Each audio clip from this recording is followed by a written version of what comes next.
From KSMQ Television in Austin, this is On Cue, connecting interesting issues and interesting people. On Cue. Welcome to this special edition of On Cue Insight. Families with young children have a special opportunity to develop the vocabulary of their kids. National studies show that the more words a preschooler hears, the better they will perform in school and life in general. Human brain development is especially important in the birth to age 3 range. Today, Austin Community Education Director Amy Baskin has a one-on-one conversation with parent Anna Otto, with a little help from her kids, to explore some early childhood strategies for parents. Hi, I'm Amy Baskin, the Director of Community Education for Austin Public Schools, and I'm here in the home of Anna Otto. Anna is a parent with 4 young children, and she has been very active in our early childhood family ed program, and we're here to talk about child development. Hi. Good morning, Anna. Good morning, Amy.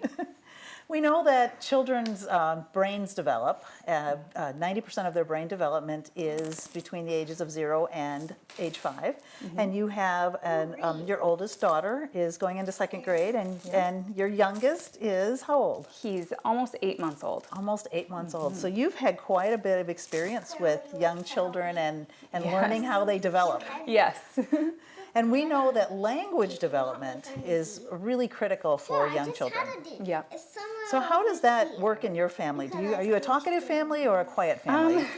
You could say we're a very talkative family, and I always think maybe the next one will be quiet because everybody talks so much, but we haven't had any quiet ones, which we love. We talk a lot. My was quiet.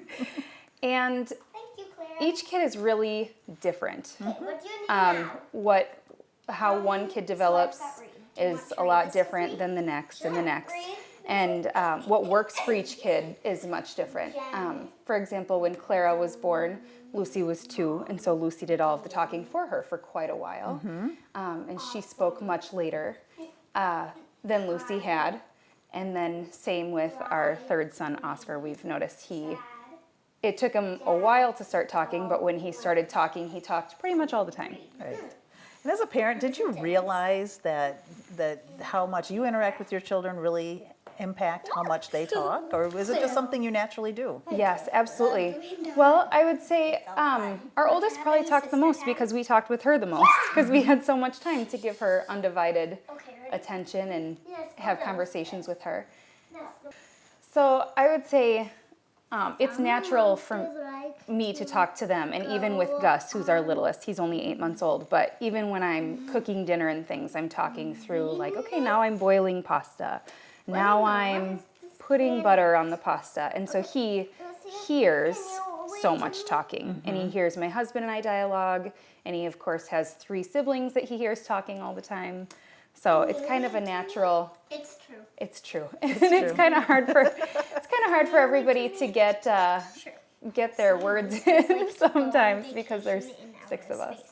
But that's wonderful. But I'm sure you've seen with Lucy in elementary school how much her language development has probably helped her academically. Oh, absolutely, yes. And it's helped her read earlier, I think, because she knows a lot of the words when she's sounding things out. There's a lot of words that she already recognizes because they're already part of her vocabulary. Right.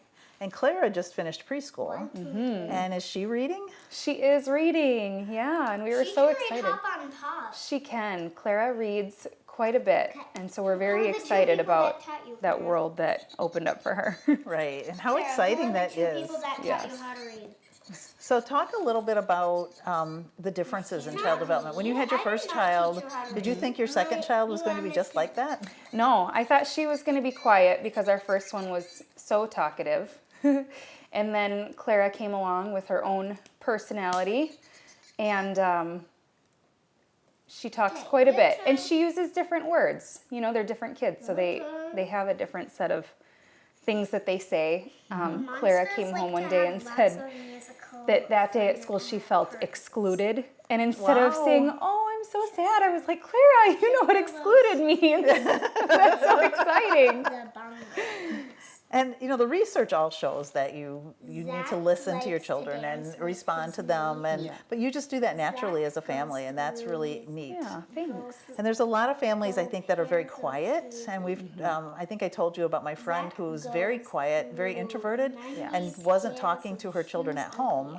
And I think parents don't realize that it's so important to talk to their children all the time. Right. And as hard as that is sometimes, just to point out different things. Yeah. And how do you do that? So say you take your children to the grocery store. What are some things that you do with them?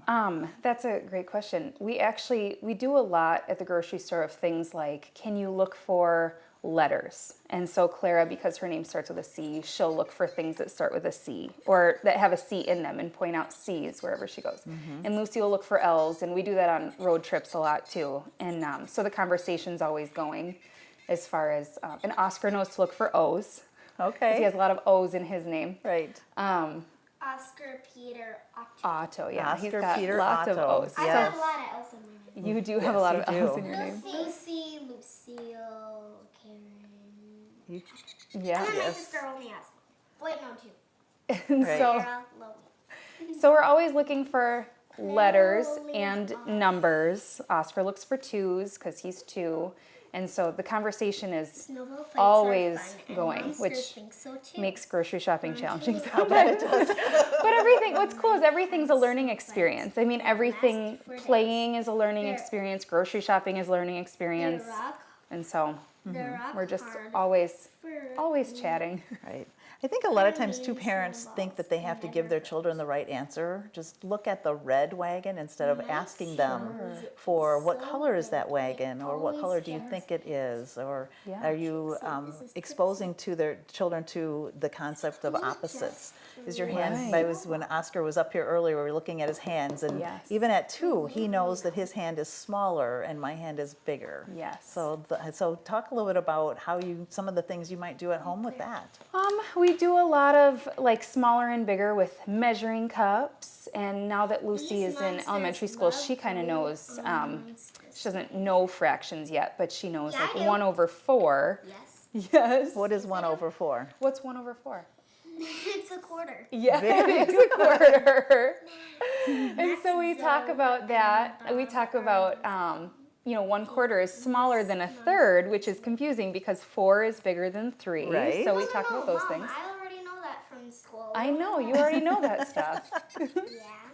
I know 1 out of 2, it's a half. It's a half. You're That's right. right. And so a half That's the is biggest. larger, Yes. but 2 is smaller than 4, isn't Okay, it? carry on. Okay, here. I'm not gonna be making you guys late all day. You're funny. Why do I talk so So, much? so we, or Oscar will play with, like, I've got a set of mixing bowls that they all fit inside of each other. And so he'll line them up by size. And he'll, like, this one's the biggest, this one's the smallest. Or at the park, a lot of things are bigger than other things. Right. So a lot of things when children 0 through age 5, there's so much brain development, language development, there's so much social emotional development. What are some of the things that you do with your family to make sure that your even youngest one is being involved in social emotional development? Oh, that's a great question. Well, he's really in the center of things usually.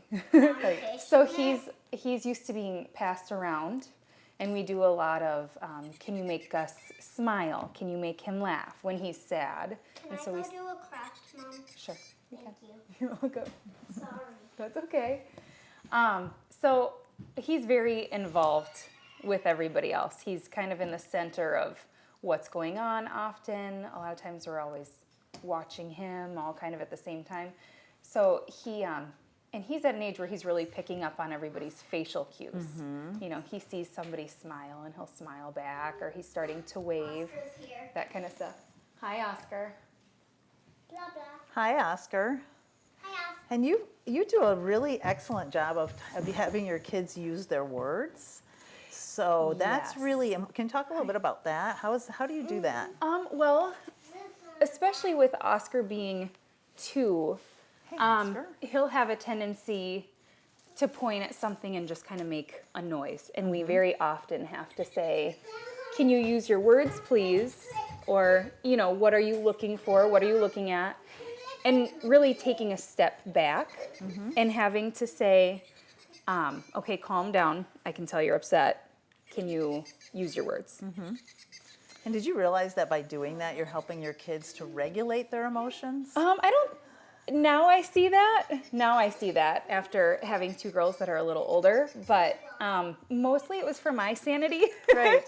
Just saying, please use your words, because I can't read your mind, or I don't know what means.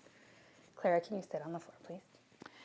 And you probably didn't know, but you have set up your family to be really successful academically. Well, thank you. Yeah. And that there are families there are children that come from families that don't hear a lot of words, and there's actually a 30 million word gap by the age of 3 for children that come from families that just don't talk a lot. And so by you talking a lot and allowing your kids, and even though it can be challenging at times, allowing your kids to talk is really setting them up for success in their future. Well, thank you. Yeah. Now you have 4 children at very different developmental stages. Yes. Come on. Can we go down in the basement? Yes. We have to. You don't have to, but you can. Hi, Oscar. Do you want to sit and play? Where's your airplane? Can you go get it? Bye, Clara. Bye, Clara. Go play. You've also set your children up for social success, because they've developed those interactions with adults where they're asking permission, they're waiting for your approval, and they're able to express their emotions quite well. Yes. Funny. Oscar, are you going to join us? Hi, Oscar. Can you say What's hi? it like to discipline your children? What do you want to talk a little bit about that, and yeah. how it's appropriate, and maybe some of the language that you use? Because a lot of times kids don't understand the word no, Right. but they understand. I know at our school we use a lot of language of what we expect children to do instead of telling them not to do. Sure. And I'm sure you heard Clara come home with a lot of that language last year. Yes, yeah, definitely. We definitely talk a lot about, instead of no, don't do this, no, don't do that, stop this, stop that, that doesn't really give them a lot of direction for what they're supposed to do.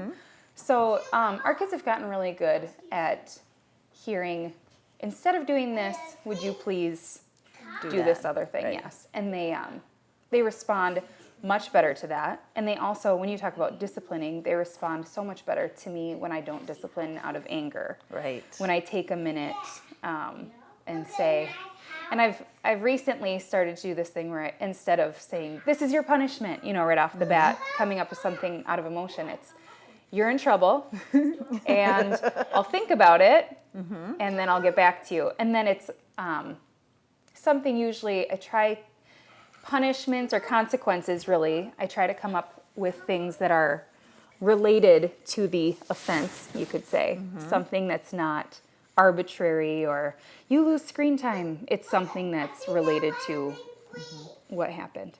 And what a great skill. Well, thanks. Because a lot of times we don't take that time to calm ourselves down, and our children watch us more than they listen to us. Right, more is caught than taught, right? Right, Yes. exactly. More is caught than taught. That is a great phrase. Yes. So I'm sure you've seen that. Oftentimes when your kids turn around, you say, oh my goodness, that's exactly what I sound like. And how scary is that? Yes. I hear that a lot when siblings speak to each other the way that apparently I talk, and I say, oh, that doesn't sound very good. Yes. Yep. And what are some of your rules at school? Well, I guess sort of the same things that every school has, like no pushing, shoving, sit, Yes. listen to your teachers. It's all just the same. But I always like to come home from school because every day I'm like, I don't want to do my homework. But at least homework is better than having to deal with some of the mean people at school, because I have never told anything mean about my mom other than like when I was 4. maybe 4.5. I have never told anything mean about my mom other than when I was younger than 4.5. Yeah. But So do your words help you at school? yes, and well, my teacher says to use our words. Right. And And then do your friends use their words? No, none of them really do. Oh, So awesome. actually,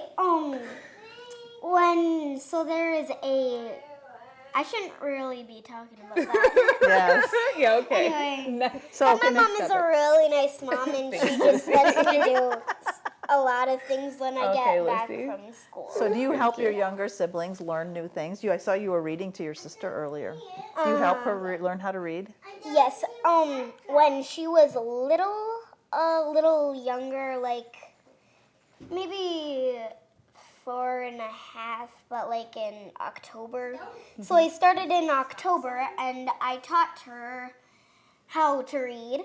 And so I would pick out a book, and I'd say, Claire, would you like to learn how to read? And so me and my sister were spelling all over paper. And I have like practice books of my own that I got for Christmas. So I let her practice on that. And I also pick out like a book, sort of like level 1 books for Clara to read. yes, for pre-K.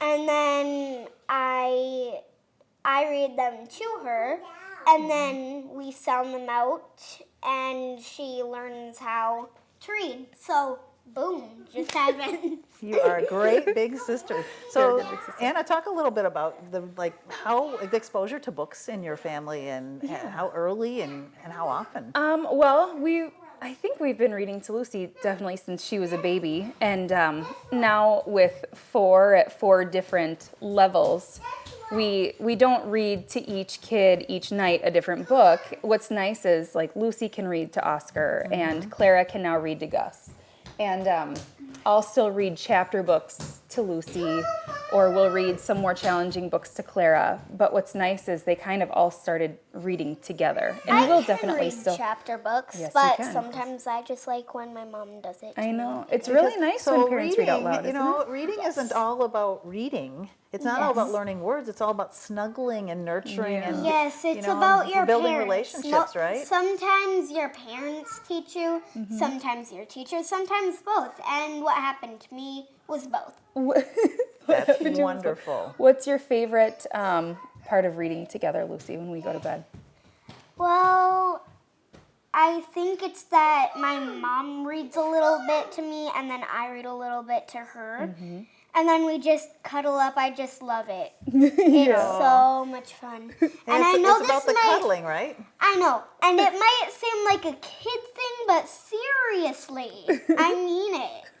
It's really wonderful, isn't it? Mm-hmm. Yeah. And I think Even to families my think mom. that they have to have this structured time. And it's Right. not. It's just having books available and having conversation with your kids. And we can do so much so easily if we just talk to each other and talk to our kids and talk to other kids in the store. As you see kids, I know sometimes people will look at me kind of funny when I talk to kids in the store because they're not my own or Right. something. Yes. But you know, a smile goes a long way, doesn't it? When somebody smiles at you, does it make you feel good?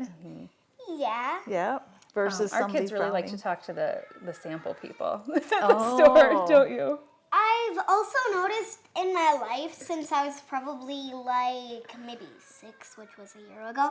Anyways, I noticed that when people come like to a dance recital, like your parents or grandparents or somebody that's related to you, you always get excited. And then when you're at home, it's just the same routine. Like you're just like, here's my mom, here's my sister. And then once you see each other, like if there's a member on stage or somewhere, like if you were like how my mom and dad were at Aruba and then we FaceTimed, we got really excited, and you get like this different thing inside of you, and then you get like a different feeling. But yes, I love how you get that feeling because it's another happy feeling. Great.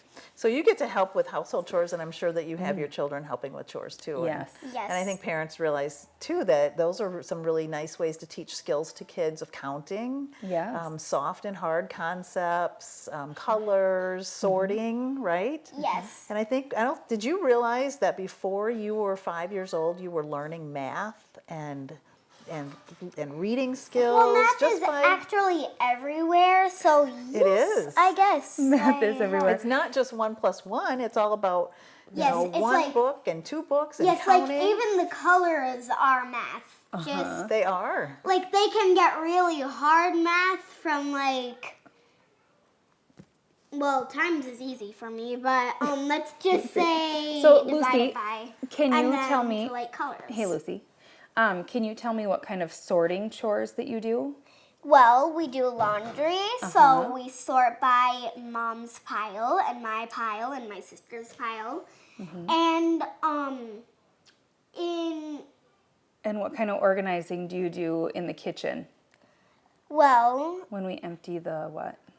the dishes. Yep, the dishwasher, and we put away silverware. Yes, we put away silverware, and then we put all the kid cups. Not that I really use them at dinner anymore, but yes, I still use them when I want to be like quick. Yes, just- okay. So the Okay. kid cups, Lucy. We stack them up, and then we put like all the plates together, and then we do like grown-up plates and kid plates. And so we sort them from biggest to smallest. to smallest. Right. Yep. Yes. And in medium. So Yes, and medium. well, medium is sort of like the small, but anyways, Okay. just get on with it. So did you realize that your mom is using some really awesome skills by Yes. asking you some really open-ended questions, and that's a really good thing to ask kids? Yes, I am Good. very It allows you to thankful. think. It allows you for to my mom. think. Yeah, you should be thankful for your mom. You have a great mom. And even if I had a different mom, I'd be thankful for her. That's and right. Actually, because they just teach me. Everything. Either way, they just teach Yes. me, and they are family. And so, if you aren't talking about math, you'd talk about family and love, and then I'd love my mom for that. Awesome. That is awesome. So all the things that you're doing just a great job. And I know you have your family. You've been involved in early childhood family education for a long time. Yes. You want to talk a little bit about the classes? Do they give you some support and help? Yes. And- Oh my goodness. So the baby and me class when we first moved here was awesome, and I took Lucy to that, and she was probably only 6 weeks old when we started that, and the support of other parents was huge. And with your first child, going through everything for the first time, and not having done it before, and having other parents that had done it before and said, well, this is what we tried for either discipline, and not that discipline was really an issue at the baby phase, but things like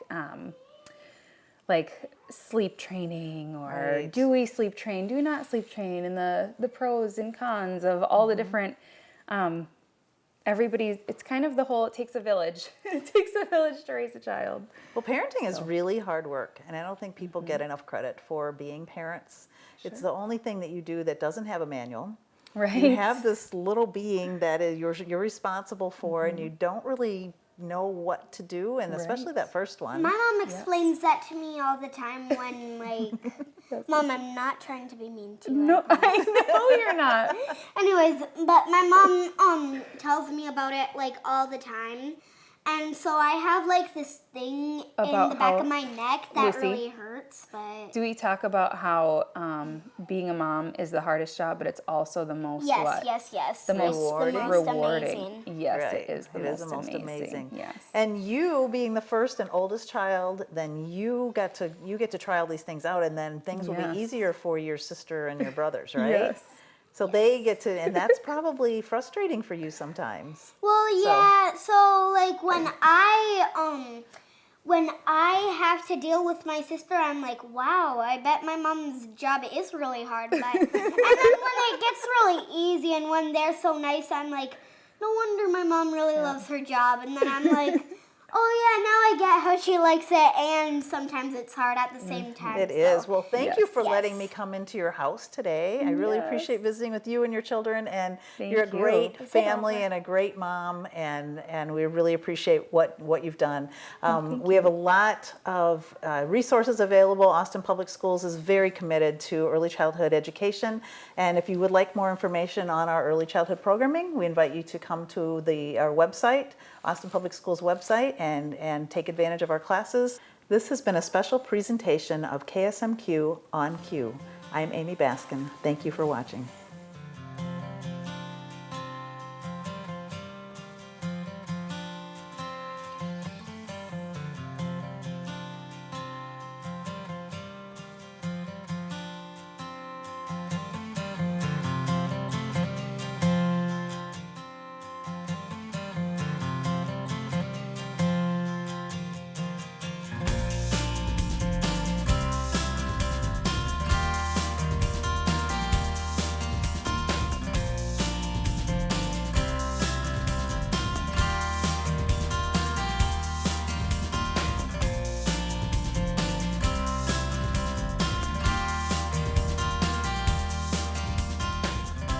On Cue is a production of KSMQ Television in Austin, nonprofit public television.